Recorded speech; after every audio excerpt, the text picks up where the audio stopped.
let's just address the biggest elephant in the room. What do you say to the people who think that voting for you is a waste of vote? As a community, as a Black community, we have been so disenfranchised with other Black politicians promising everything and delivering nothing. What I can assure you is that voting for me is definitely not a wasted vote. Voting for me is a vote against corruption, is a vote against gentrification, is a vote against the pipeline to prison. For our Black community, it's definitely a vote for a better Newark. It's a vote for accountability. It's a vote for no potholes.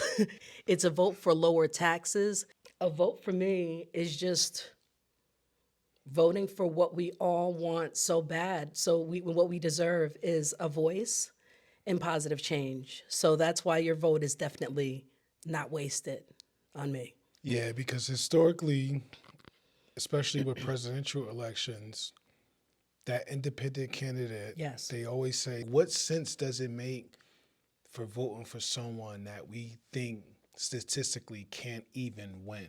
But from what I hear you say is just that no one else is really championing the issues that you want to stand up for. First of all, it's so beautiful to be in Newark right now. And the one thing that I saw, I looked up while I was at the light and I saw Raz Baraka that said something about imagine something better. All I can imagine with a Raz as our governor is I can imagine a literacy crisis all over New Jersey. What I can imagine with other candidates is not really fighting for issues, but fighting for power. The candidates that I've worked with in the past, they've raised millions of dollars, like Bob Hugan, who ran against Bob Menendez, or Jack Chitterelli, who continues to lose and lose and lose over and over again. They have the money, but they can't bring the win because the messaging is off. We all want better, which is why I'm supporting you as councilman. Yep. You represent better. Yeah, I appreciate that. Let's talk about New Jersey. Okay. What was life growing up in New Jersey like in your early years, and what about New Jersey makes you want to lead? Born and raised in New Jersey, from Hackensack, middle class, suburban area, from Nellie K. Parker, my elementary school, to the middle school, where I was also class president in high school. I had an amazing education. I faced issues in general of being a Black woman, racism, not so much in Hackensack, but just in general. My mom, God rest her soul, Reverend Gladys Brinson, was a pastor. My dad, he's 89, and he's a retired veteran. I love my brother and sisters. I just felt like I had an amazing childhood. I've seen the changes now from being a lifelong resident in Bergen County, from, that beautiful, the way I felt with the affordability, to now from potholes to high tolls to gentrification to illegal immigration. I've just watched things go really downhill. I've always been a fighter for better, and one of my nicknames is Monica Harriet Tubman Brinson. I'm just not going to allow anybody to say we can't do it. Our ancestors want me to do this. I don't think that Martin Luther King thought twice about fighting for justice. Harriet Tubman didn't look around. She just, if you weren't with her, what happened next. She had a shotgun. The fire inside me is being a voice for the voiceless. I'm never going to stop fighting for better. I like that. It's the audacity that Thank you. I think is really cool, because it definitely inspires me to do what I'm doing. Yeah. Because no one asked me to run. Yes. This is just Yes. all because I think it's the thing that's needed at Yes. the moment. So thank you for that. Let's have some fun. All right. A little bit. All right. When you said, I'm going to be letting a whole lot of Black people out of jail, what did you mean by that? Because it definitely went viral. Yes. And that's the first time I knew about you, was from that video. I'm gonna let a whole lot of Black people out of jail, like January 6th, how Trump did.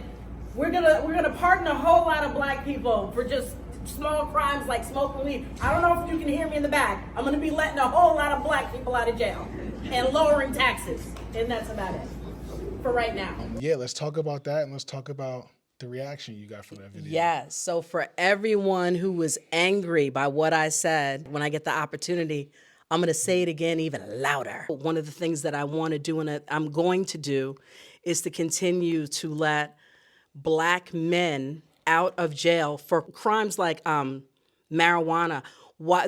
People are like, oh, that's already done. No, we don't know if it's already done. There's a lot of people still suffering in jail. Part of my mission is to make sure that there is no one in general, but no black man in jail for a crime of marijuana, a small crime, when we now have weed stores at every corner. That's what that comment was about. That's what I stick to.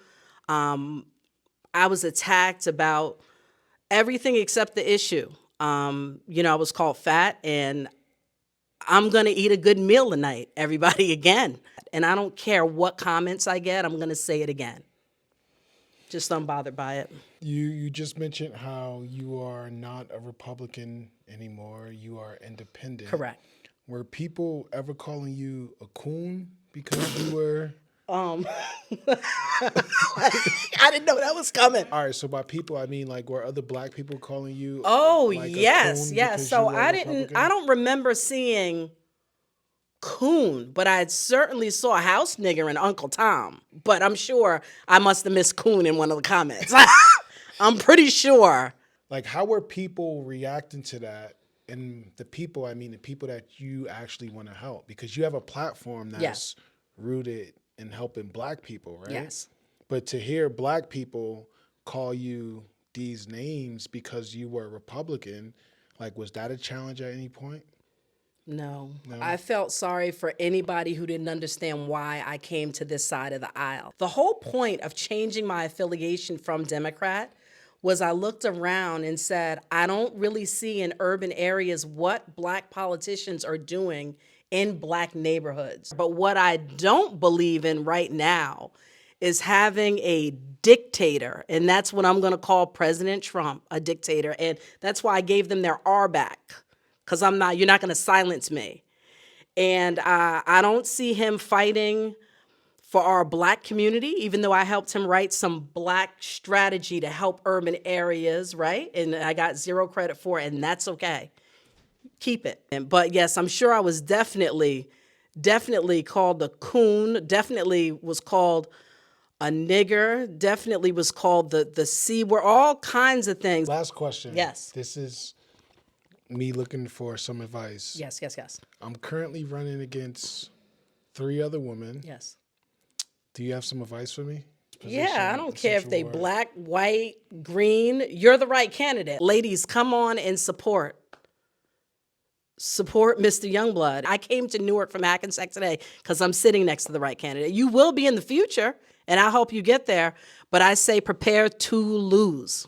Wow. Thank you so much. Yes. This was a great chat, and I hope to do it again. Let's break the news here. I am no longer a Republican, so, and I know I'm going to upset a lot of people. I believe in DEI, diversity, equity, and inclusion. So with that being said, I had to walk away, But you can find me at monicabrinson.com or disruptthecorrupt.vote. And to get on the ballot for the general election, I'm going to need 2,000 signatures, whether you are a Democrat, Republican, or independent. Let's do this and change New Jersey. The blueprint for a better America, for a better urban area anywhere we go is right here in beautiful Newark. Let's do it. Wow, I love that. Thank you so much. You're welcome. That was good.